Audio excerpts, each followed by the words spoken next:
चला कोण कोण लाईव्ह आलंय.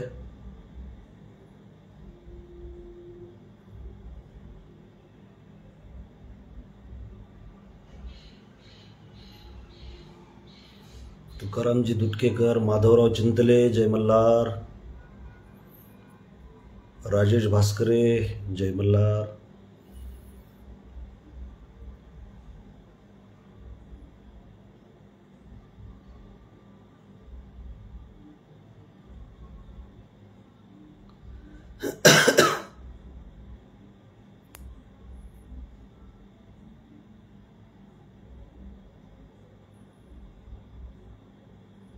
चला 9 वाजलेले आहेत. माधवराव आवाज येत असेल असं मी गृहीत धरतो. तुम्ही मला पाहू शकत असाल असं गृहीत धरतो आणि आजच्या विषयाला आपण सुरुवात करू. सर्वप्रथम जे भगिनी आणि बांधव मला या ठिकाणी लाईव्ह पाहतायत, ऐकतायत, त्यांचं मी या ठिकाणी मनपूर्वक स्वागत करतो. सर्वांना सप्रेम नमस्कार, जय मल्हार. बांधवांनो, 2 दिवसापासून धनगर जमातीच्या शिष्टमंडळाची चर्चा ही सरकारसोबत सुरू आहे. चर्चेच्या 2 फेऱ्या झाल्यात आणि दिवसभर सारखे फोन यायला लागलेले आहेत की सर तुम्ही मुंबईला का नाहीत, काय झालं चर्चेत, हा असा बोलला, त्यांना तसं बोललं, हे मॅनेज झाले, त्यांनी फोटोज काढला, सगळा असा गदारोळ उठलेला आहे. आता माझे वडील मागच्या 10 दिवसापासून ॲडमिट आहेत. त्यांचं वय 88 वर्षाचं आहे. आज त्यांचं ऑपरेशन होतं, परंतु त्यांचा BP अचानक वाढल्यामुळं ते ऑपरेशन कॅन्सल झाले. आता उद्याला ते ऑपरेशन आहे. त्यामुळं माझा नाईलाज आहे, माझी सारखी तगमग आहे. दीपक भाऊंशी मी बोलतोय, सगळ्या कार्यकर्त्यांशी बोलतोय, अभ्यासकांची टीम चर्चेसाठी आपण पाठवलेली आहे. आणि मला असं वाटत होतं की केवळ अभ्यासक मंडळींनीच तिथं जावं, परंतु अनेक ज्यांचा अभ्यास नाही, परंतु वेगवेगळ्या पक्षाची मंडळी आहे, त्यातल्या त्यात भाजपची मंडळी बरीच तिथे गेली, काही हरकत नाही. परंतु आपण आपल्या जमातीच्या न्याय हक्कासाठी आलो आहोत याची जाणीव प्रत्येकानं तिथं ठेवण्याची गरज आहे. त्यामुळं आपले व्यक्तिगत हितसंबंध, आपले व्यक्तिगत लाभ हे सगळं बाजूला ठेवून जमातीच्या न्याय हक्काचं रक्षण करण्यासाठी एक मल्हार सैनिक म्हणून आपण त्या ठिकाणी काम करण्याची गरज आहे आणि ते आपण करावं अशा पद्धतीचं एक आवाहन मी माझ्या सगळ्याच बांधवांना करतो. आज मी फार वेळ आपला घेणार नाही, परंतु दिवसभर कुठे जरी असलो, मी अगदी दवाखान्यात जरी असलो तरी सातत्यानं फोनवरून काय चाललंय काय नाही, कारण आज उपोषणाचा 14वा दिवस आहे आणि आपला भाऊ दीपक बोराडे हा अतिशय शारीरिकदृष्ट्या खंगत चाललेला आहे. आणि अशा वेळेला सरकारच्या पातळीवर हालचाली होणं, आपल्या न्याय हक्काच्या दिशेनं सरकारनं काही पावलं टाकणं आवश्यक आहे. परंतु सरकारची नियत काय आहे याची चाचपणी जरा केली तर आपल्या लक्षात येतं की 11व्या दिवशी सरकारचं शिष्टमंडळ येतंय, ज्याच्याबद्दलचा खेद मी मागे व्यक्त केलेला आहे. म्हणजे तुम्ही 2014 पासून अभ्यास करीत आहात. 2014ला बारामतीच्या सभेमध्ये आम्हाला अभिवचन देणारे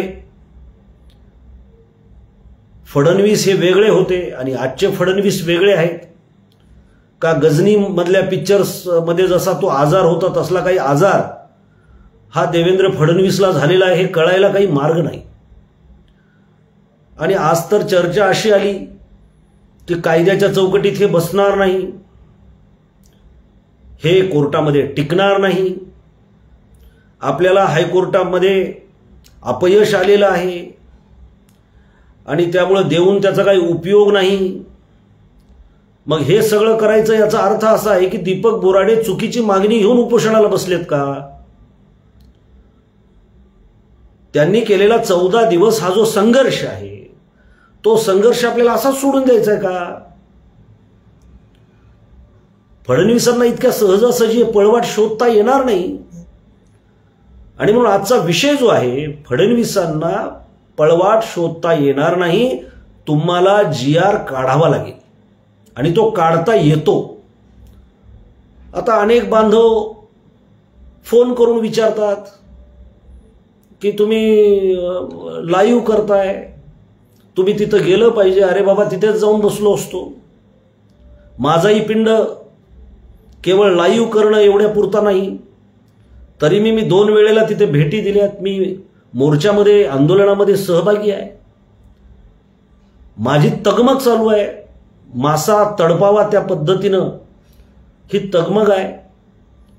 परंतु प्राप्त परिस्थितीमध्ये जे स्वीकारार्ह असतं ते आपण केलं पाहिजे. आणि म्हणून लाईव्ह येऊन आंदोलनाच्या संदर्भामध्ये आपली भूमिका नेहमी मांडण्याचा माझा प्रयत्न आहे.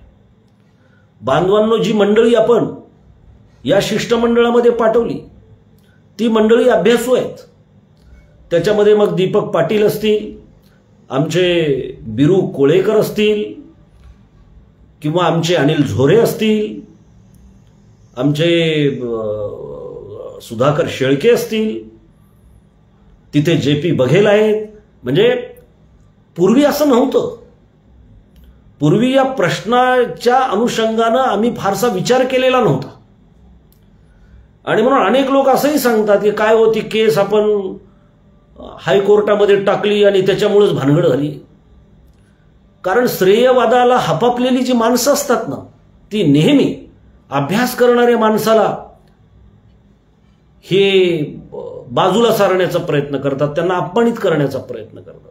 तुम्हाला मी या ठिकाणी ठामपणानं सांगतोय, आपण जर 4919/2017 ही महाराणी अहिल्यादेवी प्रबोधन मंचाची जर याचिका दाखल केली नसती तर तुम्हाला सांगतो धनगड हे नाव सुद्धा यादीतून कट झालं असतं. हे जरा समजून घ्या.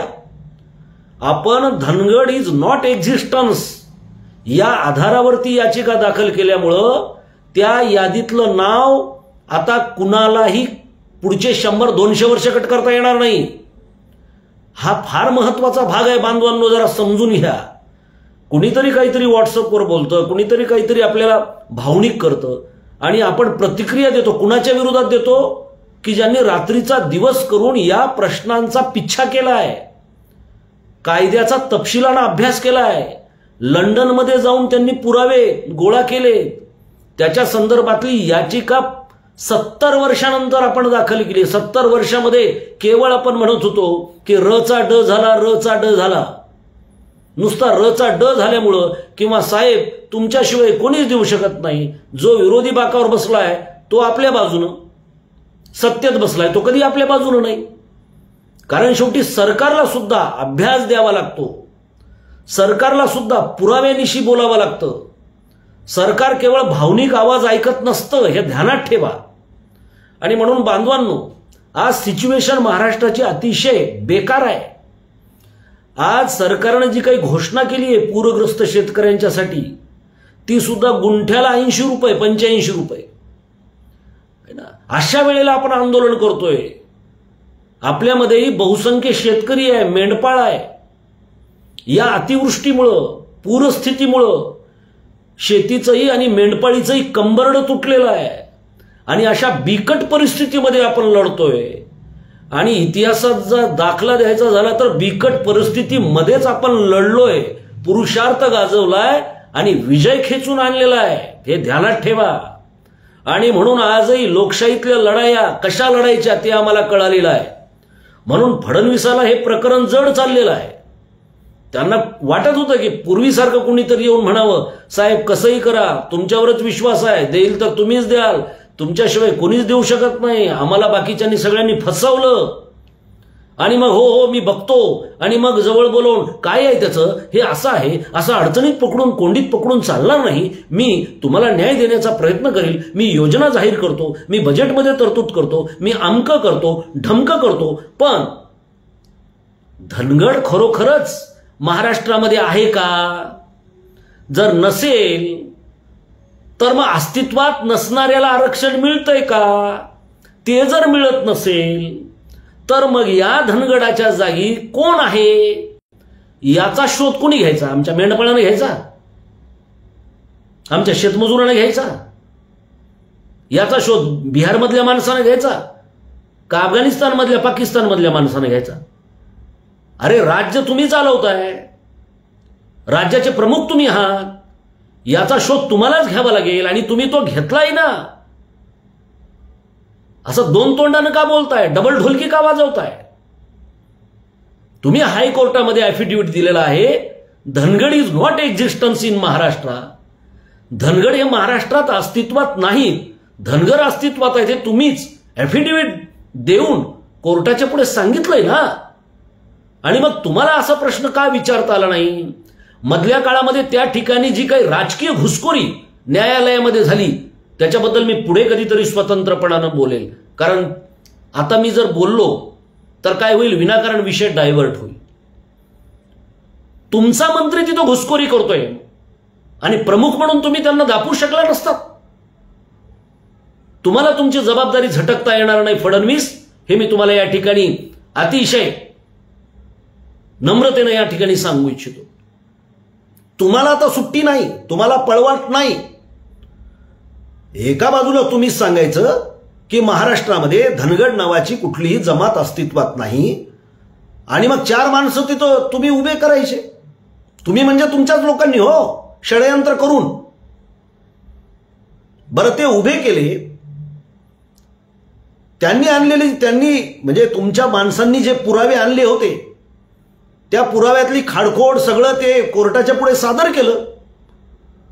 आणि कोर्टानं सुद्धा जी 4919/2017 जी ऑर्डर केली, म्हणजे निकाल दिलाय, त्यातल्या 136व्या परिच्छेदामध्ये या खिल्लारे कुटुंबाला धनगड याचं प्रमाणपत्र जे तिथं दाखवलं गेलं ते त्यांनी खारिज केलं, त्याची व्हॅलिडिटी रद्द केली. ते धनगर आहेत हे मान्य केलंय. आणि अशा केसेस आपल्या भारतातल्या वेगवेगळ्या राज्यामध्ये झालेल्या आहेत. म्हणजे तुम्हाला उदाहरण जर सांगायचं झालं तर ओरिसामध्ये यादीमध्ये नाव कुली आहे, मागणी आहे कुलीजची. कुलीजनं सुद्धा सर्टिफिकेट काढलेली होती. कोर्टानं सांगितलं की ही सर्टिफिकेट केवळ फायदा व्हावा म्हणून यांनी काढलेली आहेत, ही डुप्लिकेट सर्टिफिकेट आहेत, ही खरी सर्टिफिकेट नाही, असं म्हणून या कुलींना सुप्रीम कोर्टानं न्याय दिला. ही 2018ची केस आहे आणि त्याची ऑर्डर पण आपल्याकडे आहे.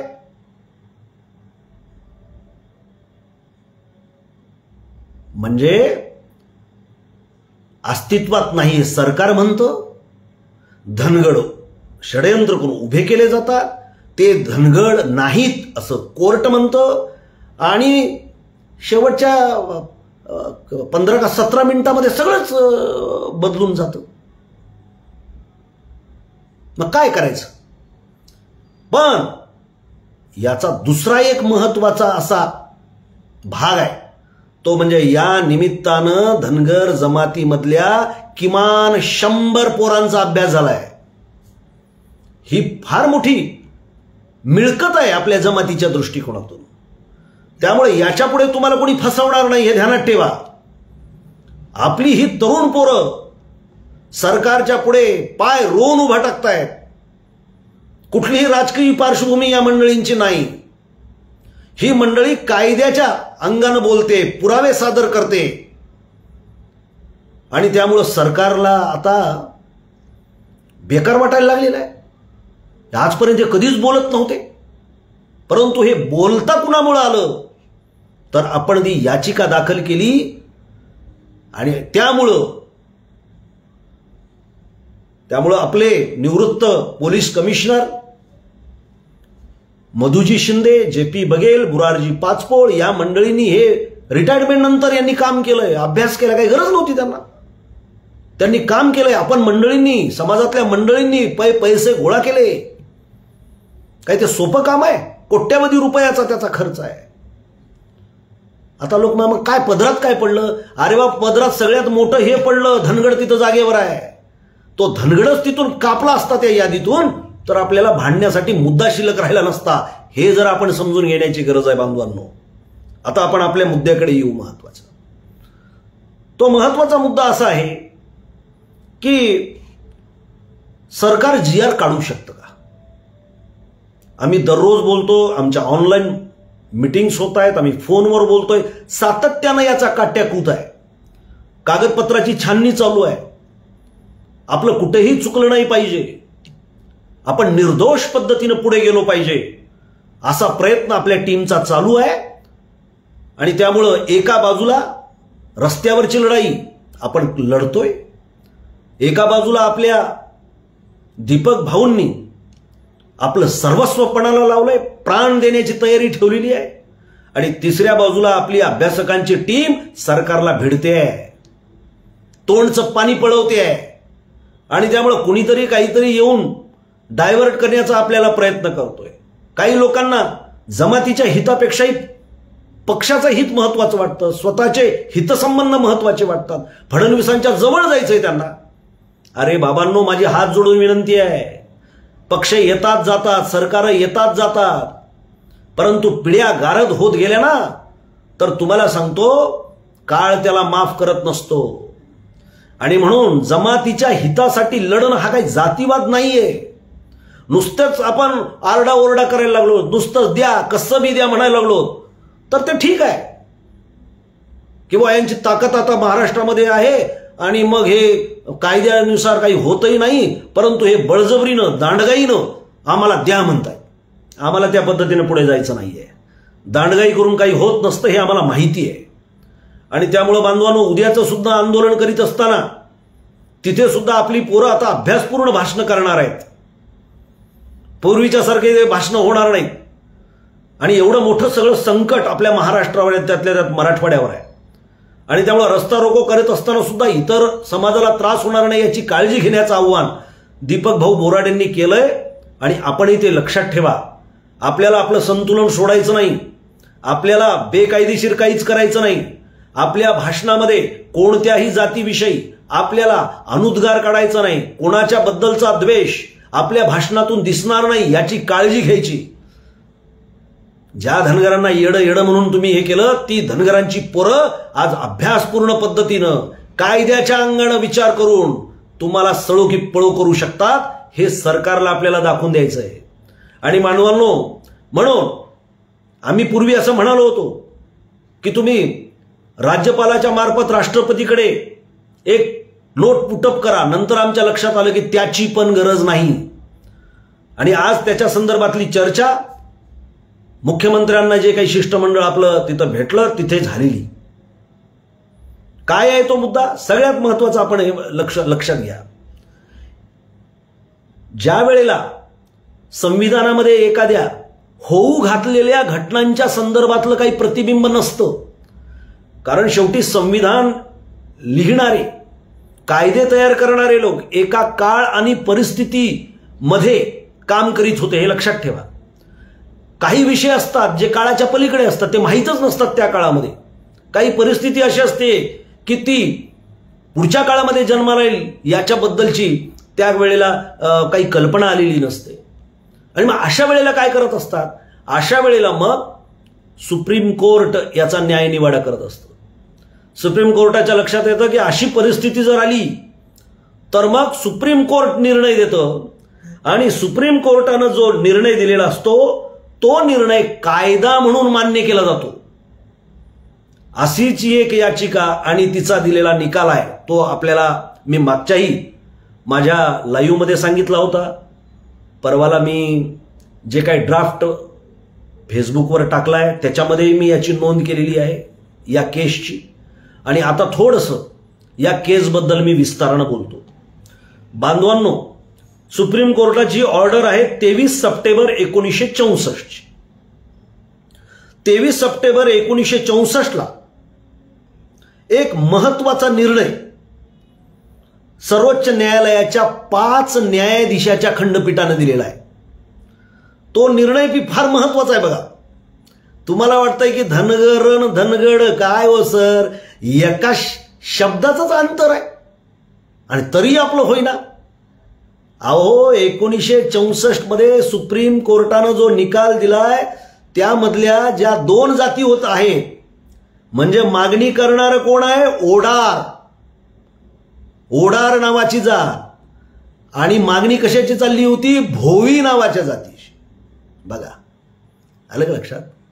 म्हणजे इथं तर नाम साधर्म्य नाही, 2 शब्दच वेगळे आहेत. पण अशा वेळेला सुप्रीम कोर्टानं या याचिकेला त्या ठिकाणी एका शब्दामध्ये संबोधलं. तो शब्द असा आहे सिक्युलियर सिच्युएशन. सिक्युलियर सिच्युएशन म्हणजे विचित्र परिस्थिती आहे.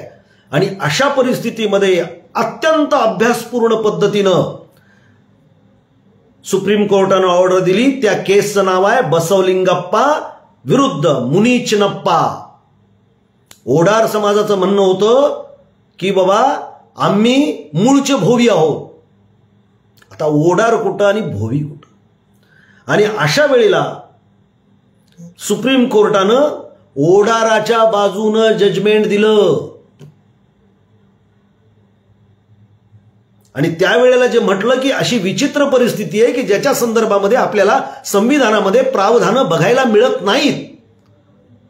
आणि म्हणून सुप्रीम कोर्टानं दिलेला जो निकाल आहे तोच कायदा मानण्यात आला. आणि त्या जजमेंटवर आधारित वेगवेगळ्या राज्यातल्या 6 जमातीनं न्याय पदरात पाडून घेतला. भावांनो, आता आपल्याला देवेंद्र फडणवीसांना हे सांगायचंय की या 23 सप्टेंबर 1964च्या बसवलिंगप्पा विरुद्ध मुनीचिनप्पा या केसच्या ऑर्डरनुसार तुम्हाला GR काढता येतो. मंत्रिमंडळाचा ठराव घ्या, GR काढा. तो GR चॅलेंज होऊ शकत नाही आणि झाला तरी ते चॅलेंज टिकू शकत नाही. त्यामुळे डोक्यामध्ये तुम्ही संभ्रम ठेवू नका. ह्या GRचा आधार 6 जमाती घेऊन त्यांनी जर न्याय मिळवला असेल वेगवेगळ्या राज्यामध्ये, तर मग धनगरांना न्याय का मिळत नाही? बरं, मी हे जे बोलतोय, अरे मी तर एक प्रोफेसर आहे, कॉलेजमध्ये शिकवतोय, तेही कला शाखेचा प्रोफेसर आहे, साहित्याचा मी अध्यापक आहे. फडणवीस साहेब, तुम्ही तर कायद्याचे अभ्यासक आहात. आणि मला असं वाटत नाही की तुमची एवढी हिंमत असेल 2014 मध्ये एवढ्या लाखो लोकांच्या पुढे येऊन तुमचा अभ्यास मी केलाय आणि पहिल्या कॅबिनेटमध्ये मी देतोय अशी म्हणण्याची तुमची हिंमत झाली नसती. तुम्ही हिंमत का केली? कारण तुम्हाला हे जजमेंट माहीत होतं आणि माहीत आहे. त्यामुळे आता नाटकं बंद करा, पळवाटा बंद करा. तुम्हाला आता पळता येणार नाही. आणि तुम्ही जर पळण्याचा प्रयत्न केला, आमच्या तोंडाला पानं पुसण्याचा जर प्रयत्न केला, तर हे आम्ही खपवून घेणार नाही. संपूर्ण महाराष्ट्रभर नुसती आंदोलन करणार नाहीत आम्ही, तर आम्ही जागर यात्रा काढू. महाराष्ट्रातला एक एक माणूस जागू आणि एकही फुल्ली तुम्हाला पडणार नाही. मग ते इलेक्शन ग्रामपंचायतला असो, ते इलेक्शन स्थानिक स्वराज्याचं असो, ते इलेक्शन पुढच्या कालखंडामध्ये विधानसभेचं असो की लोकसभेचं असो.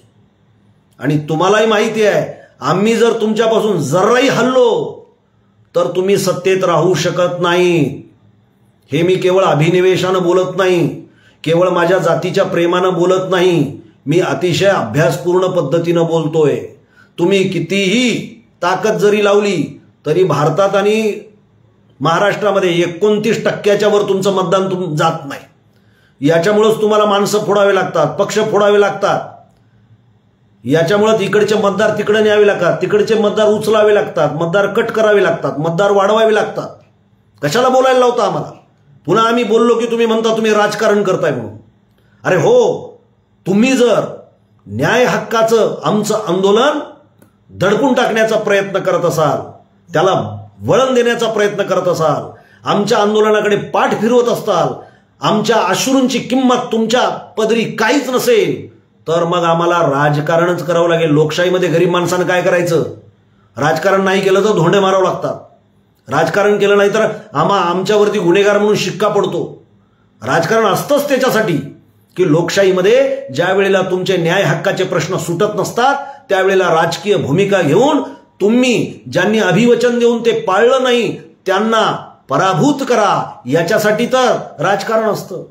काय राजकारण म्हणजे तुम्ही सत्तेत बसा आणि आम्ही रस्त्याच्या कडेला बसून उपाशी मरा, याच्यासाठी राजकारण आहे का? ते आम्हाला कळतं. आम्हाला आता तुम्ही मूर्ख बनवू शकत नाही. आणि माझी सगळ्या कार्यकर्त्यांना विनंती आहे की थोडा काळ पक्षाचं प्रेम जरा बाजूला ठेवा. कोणत्याही नेत्यानं पुढे येऊन बोलण्याची गरज नाही. आपल्याला शेवटचा जो आदेश असेल तो दीपक बोराडे यांचा असेल. आपण दीपक बोराडेंच्या त्याग समर्पणाला वाया जाऊ द्यायचं नाही. त्यामुळं कोण आला कोण गेला याला महत्व नाही. आता चांगली वैचारिक भिडाभिड सुरू आहे. त्याच्यातून मार्ग निघाला नाही तर हे सरकारची नियत नाही असं आपण समजू. परंतु निराश न होता पुन्हा निराशा झटकून पुन्हा ताकदीनं उभं राहू, ते आपल्या रक्तात आहे. इतिहासामध्ये हे वारंवार आपण सिद्ध केलेलं आहे.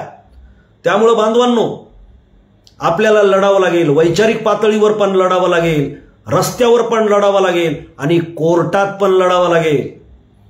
बांधवांनो, तुमच्या माहितीसाठी म्हणून सांगतो, हे आत्ता जे मी कुलीचं ओरिसामधलं प्रकरण सांगितलं, अहो हे कुलीच हायकोर्टात हारले, मग हायकोर्टात जिंकले, सुप्रीम कोर्टात हारले, पण सुप्रीम कोर्टात जिंकले. जिंकणं हारणं करत शेवटी सुप्रीम कोर्टाला यांच्या बाजूनं जजमेंट द्यावं लागलं. म्हणून बांधवांनो, मनामध्ये निराशा येऊ देऊ नका. माझे अनेक समाजामध्ये मित्र आहेत. माझे अनेक आदिवासी समाजातले चांगले विचारवंत लेखक पत्रकार असे मित्र आहेत. त्यांचे आम्हाला फोन येतात. ते म्हणतात, आणि ते तुम्हाला पण वेगवेगळ्या पद्धतीने ऐकायला वाचायला मिळालं असेल बघा, की बाबा ठीक आहे धनगड नाहीत, मग धनगडाच्या जागी धनगर आहेत असं कोणी सांगितलं? ते धनगड नाही ठीक आहे, आम्ही मान्य करतो, पण त्या जागी धनगरच आहेत हे तुम्हाला कोणी सांगितलं? तुम्हाला तर हायकोर्टानं दिलं नाही. असं म्हणलं की आपण एक कावरे बावरे होण्याची गरज नाही. शांत बसा, त्याला प्रश्न विचारा की मला भाऊ धनगड नाही तर मग त्या ठिकाणी कोण आहे, माझाही तुला प्रश्न आहे का? धनगड जे अस्तित्वातच नाही मग ते काय करतील? काही पुस्तकांचे रेफरन्स देतील. कोणती पुस्तकं? की जी 1956 नंतर लिहिलेली. लक्षात ठेवा, इंग्रजांच्या कालखंडातलं महत्वाचं सेन्सेक्स झालं 1931ला. 1931 ते 1956 या कालखंडादरम्यान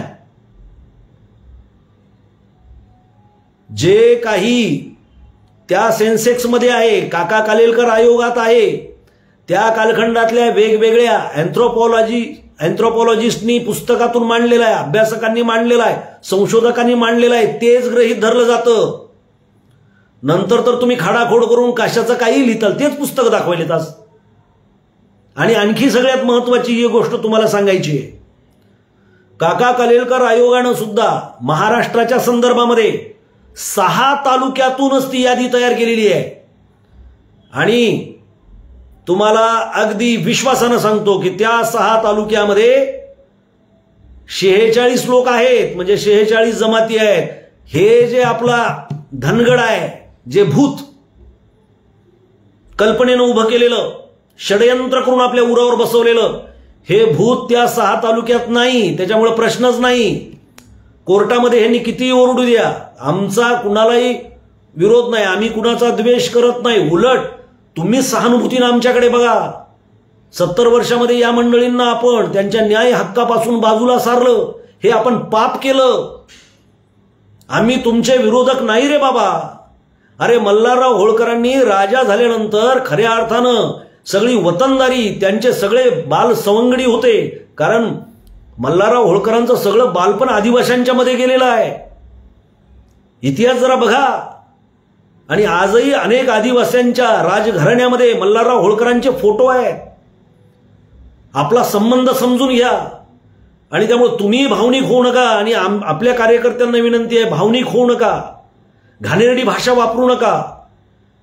घाणेरडी भाषा वापरणं म्हणजे तुम्हाला वैचारिक काही जमत नाही, तुम्हाला कायद्याचं काही कळत नाही, तुम्ही पुस्तकं वाचलेली नाहीत, तुम्ही फक्त भावनिक आहात. आणि भावनिक माणसामुळे प्रश्न सुटत नसतात. त्यामुळे प्रतिक्रिया देऊ नका ना. आपल्या माणसांना तर प्रतिक्रिया देऊच नका, है ना. कोणी म्हणतं तुमची काय भूमिका आहे, तुम्ही काय करायले, हे काय करायले. अरे बाबा गप रे बाबा. 25 वर्षापासून प्राध्यापक आहोत, काम पुस्तकं वाचली आहेत, काम केलंय, चळवळीत आहोत, है ना. आता तू आता लहान भाऊ आहेस, तुला कळत नाही, काय उत्तर देत बसू. काल मी जसं आपल्या दीपक बोराडेजींना सांगितलं की बाबा नका त्या प्रतिक्रियेच्या भानगडीत जाऊ. काय आता आमचे कार्यकर्ते सर असं म्हणाल तर अरे जाऊ दे बाबा, तो मोठा. आपली लढाई आपल्या लोकांसोबत नाही, आपल्या भावासोबत नाही. आपली लढाई कोणासोबत आहे आम्हाला माहित आहे ना. त्यामुळे सगळ्यांना उत्तर कुणीच देऊ शकत नाही. आणि तुम्ही ते पथ्य पाळा. लढाई अशा जिंकत नसतात. आम्ही कसंही वागतो आणि सर आम्हाला लढाई जिंकून द्या असं होत नसतं. प्रत्येक सैनिकाला शिस्त पाळावी लागते. प्रत्येक सैनिकाला आदेशाचं महत्व कळावं लागतं. प्रत्येक सैनिकाला आपण काय करतोय याचं भान असलं पाहिजे.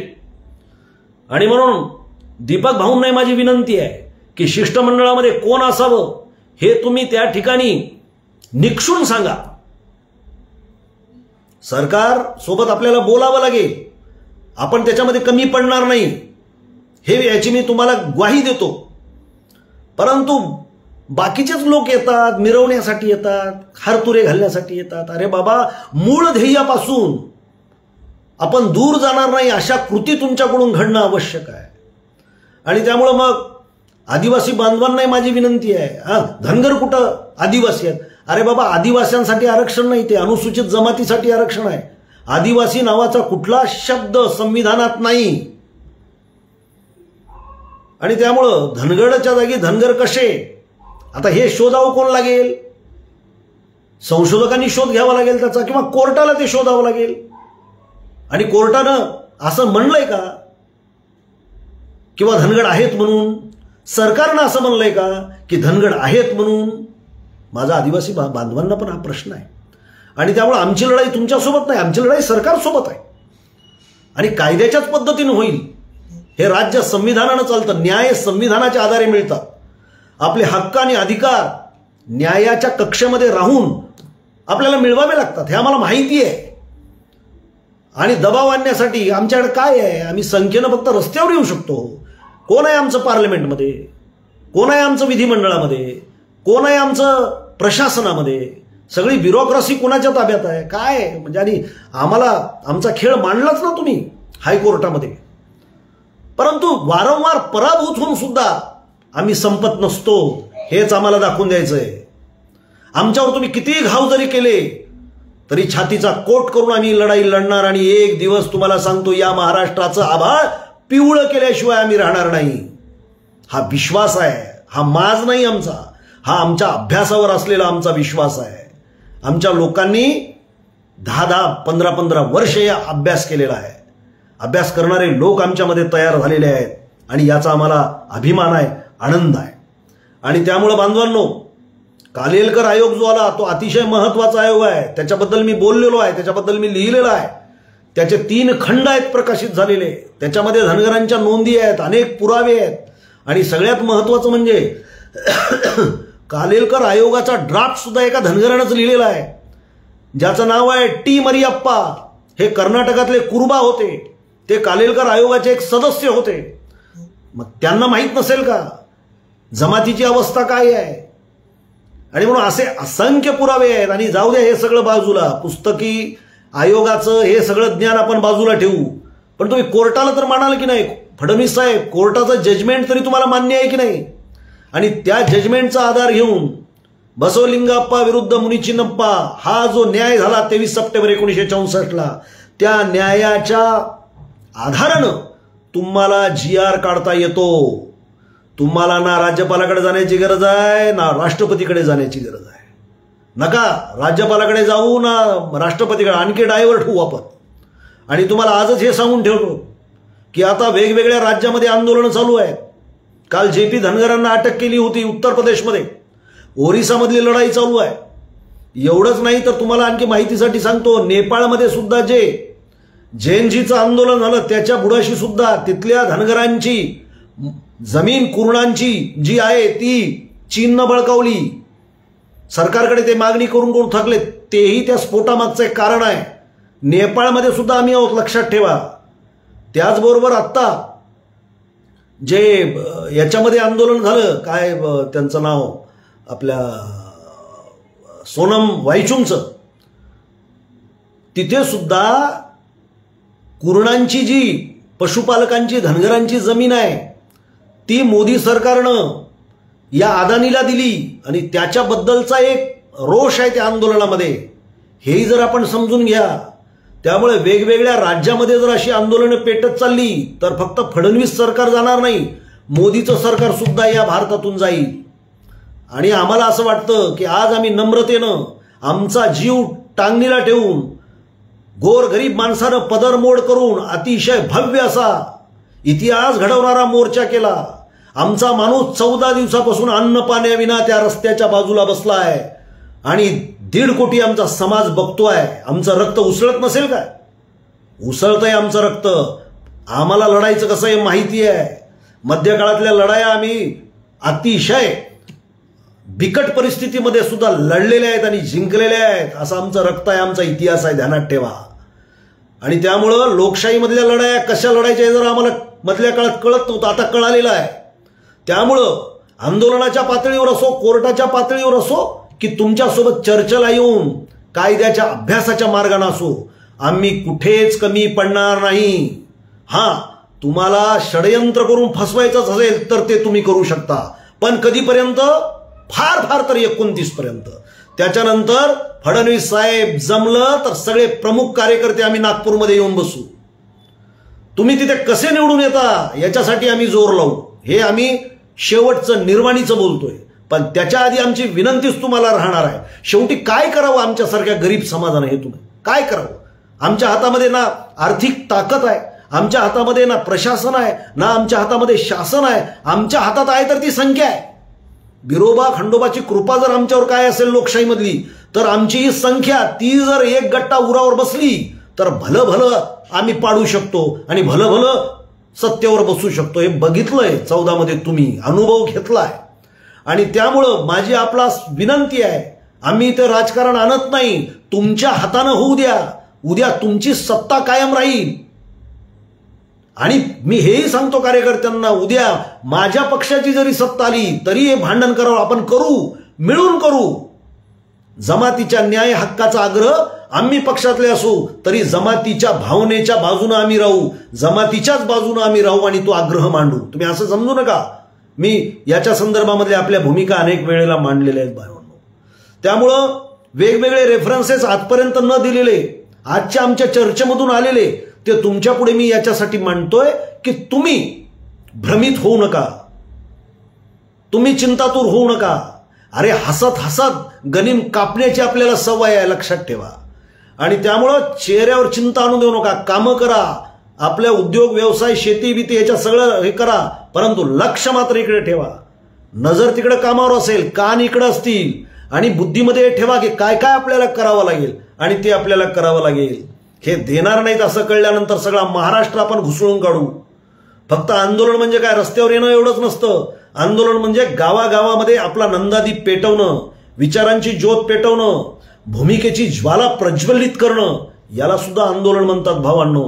आणि ते आपल्याला करावं लागणार आहे, न कंटाळता करावं लागणार आहे. अनेक लोक म्हणतात नाही आता किती दिवस हो, जाऊ द्या, काय होत नाही, आशानं होणार नाही. हे करावं लागेल, अथकपणानं करावं लागेल. यशवंतराव होळकर डोळ्यासमोर ठेवा. 250 मैल शत्रूला पाठीशी घेऊन ते जायचे आणि बिकट परिस्थितीमध्ये मग फिरून शत्रूवरती यायचे. बलाढ्य शत्रू सुद्धा बिकट अशा वातावरणामध्ये नेऊन, अडचणीच्या ठिकाणी नेऊन गारद करायचा, हे यशवंतरावांनी आपल्याला शिकवलेलं आहे. त्यामुळं प्रत्येकजण टप्प्यात येत असतो. या सरकारलाही कसं टप्प्यात आणायचं तेही आपण बघू. आणि त्याच्यामुळं निराश होऊ नका. आपल्याला दीपक भाऊंचं मनोबल वाढवायचंय, त्यांचं मनोबल खच्ची करणारं असं अजिबात बोलायचं नाही, असा संकल्प करा. उद्या आंदोलन सुद्धा व्यवस्थितपणानं शांततेच्या मार्गानं, कुठलाही गालबोट लागणार नाही असं करा. हळूहळू हळू हा जोर आपल्याला वाढवत न्यायचा आहे. एकदा जोर दिला पुन्हा गेलाच नाही, काय उपयोग नाही है ना. जसं पाणी तापत तापत जातं, एकदम नाही तापत, तापत तापत जातं, तशा पद्धतीनं आपल्याला हे वातावरण तापवत न्यावं लागणार आहे. फडणवीसांनी नुसत्या 24च्याच एका मोर्चाची धसकी घेतली हो. दीपक भाऊंचा जो निग्रह आहे त्याचा ताण आलाय सरकारवरती आणि त्यामुळं ते निग्रहानं वागणार आहे. आपणही आग्रहानं राहिलं पाहिजे, आपणही शिस्तीत राहिलं पाहिजे. एक सैनिक म्हणून आपल्यावरती जबाबदारी आहे, याचं भान आपण ठेवलं पाहिजे. त्यामुळं फडणवीसांना पुन्हा मी जाता जाता ही विनंती करणार आहे की फडणवीस साहेब, एवढ्या सगळ्या लोकांचा आशीर्वाद घेण्याची संधी तुम्हाला आहे. राजकारण जरूर करा हो, परंतु कधीतरी स्वतःच्या मनाला विचारा की आपण या भोळ्या भाबड्या लोकांच्या भावना आणि त्या भावनेचं प्रतीक असणारा भंडाळा कपाळ लावला. अहो, आमचा बिरोबा खंडोबा ज्याच दिवस सुख देत नसतो त्याला फसविल्यावर तुम्हाला वाटतं की आता मी फारच मोठा झालो मी काही करू शकतो, असं नाही हो. फडणवीस साहेब, ऐका माझं, वाटलं तर हे रेकॉर्ड करून तुम्ही ठेवा मी जे म्हणतोय ते है ना. एवढ्या गोरगरीब भोळ्या भाबड्या माणसाचा तळतळाट लावू नका. अरे, ब्राह्मण सुद्धा सटीच्या दिवशी धनगराच्या पाया पडतात. ही परंपरा आहे आपल्याकडे. मी कमी जास्त कुणी आया याच्यामुळं सांगत नाही, ही परंपरा समजून घ्या. धनगर हा भोळा भाबड्या देवाचं रूप मानला जातो आणि त्यामुळं याच्या अंतकरणातून जर काही शाप येईल ना, त्याच्यानं तुमची खुर्ची भस्मसात झाल्याशिवाय राहणार नाही. त्यामुळं तुम्ही आम्हाला शब्द दिलताय, तुम्ही आम्हाला अभिवचन दिलं, आता आम्हाला तुमच्या योजना नको, आम्हाला तुमचं बजेट नको, आम्हाला फक्त 7% आरक्षण पाहिजे, जे घटनेनं आम्हाला दिलेलं आहे आणि ते कायद्यानं सुद्धा आम्हाला दिलेलं आहे. कायद्याच्या चौकटीत ते बसणार आहे. सगळे पुराव्यानिशी आम्ही तुमच्यासोबत चर्चा करतोय. तुम्ही आता पळवाट काढू नका, GR काढा. एवढंच या निमित्तानं बोलतो आणि थांबतो. जय हिंद, जय महाराष्ट्र, जय मल्हार.